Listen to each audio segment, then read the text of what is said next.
भाजप खासदार निशिकांत दुबे पुन्हा बरळले। आजही बोलतो पटक पटक के मारेंगे। निशिकांत दुबे त्यांच्या वक्तव्यावर ठाम।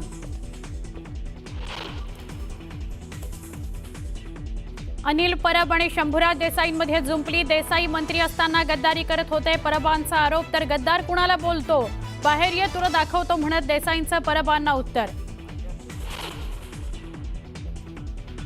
सामाजिक न्याय मंत्री संजय शिरसाट यांना आयकर विभागाची नोटीस। नोटीशीमध्ये शिरसाट यांना आर्थिक व्यवहारासंदर्भात विचारणा। खुद्द संजय शिरसाट यांची न्यूज 18 लोकमतला माहिती। उपमुख्यमंत्री एकनाथ शिंदेंचा काल रात्री दिल्ली दौरा। अमित शहा आणि अजित डोवाल यांच्याशी चर्चा। वरिष्ठ सूत्रांची न्यूज 18 लोकमतला माहिती। समरजित घाटगे राष्ट्रवादी काँग्रेस शरदचंद्र पवार पक्ष सोडण्याच्या तयारीत। शिवसेना किंवा भाजपमध्ये जाण्याकरता चाचपणी सुरू। समरजित घाटगे यांनी विधानसभेला भाजपमधून राष्ट्रवादी काँग्रेसमध्ये केला होता प्रवेश।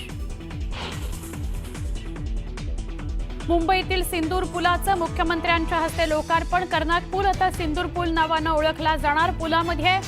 पुलामुळे मुंबईकरांचा प्रवास वेगवान होणार।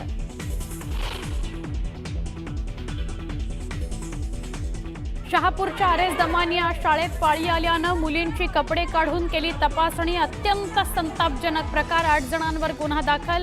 मुख्याध्यापिकेसह आणखी एकाला पोलिसांनी केली अटक।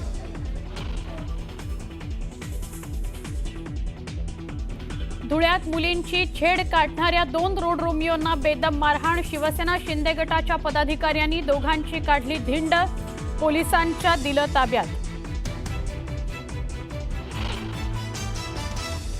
आणि धुळ्यामध्ये पूरस्थितीवेळी पुलावरून दुचाकी नेणं पडलं महागात। शर्थीच्या प्रयत्नानंतर दुचाकीसह दुचाकी स्वाराला वाचवलं।